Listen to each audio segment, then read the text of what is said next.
আচ্ছা, তো গ নাম্বারটা দেখো, এটা আসলে আমি পড়বো না।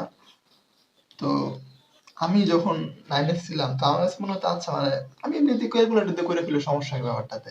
পরে আসলে বুঝলাম যে না, এটা আসলে ক্যালকুলেটর দিয়ে করার জন্য না, এটা তোমাকে সরলীকরণ করে করার জন্য দেওয়া হয়েছে। তো এটা আবার খেয়াল করো, এখানেও সেম। যদি দেখো যে 6.35 ইন্টু 6.35, দুটা কিন্তু সেম, প্লাস 2 ইন্টু 6.35 ইন্টু 3.65, আবার এখানেও কিন্তু 3.65 ইন্টু 3.65, দুটা ব্যাপার সেম। তো এটা আসলে কয়েকভাবে করা যায়। তোমরা চাইলে একটা ভাবে করতে পারো যে এইটাকে এ ধরে আর এটাকে বি ধরলেও হয়। আর এমনিতে যদি মনে করো ওই ঝামেলায় যাবা না, এভাবেও হয়।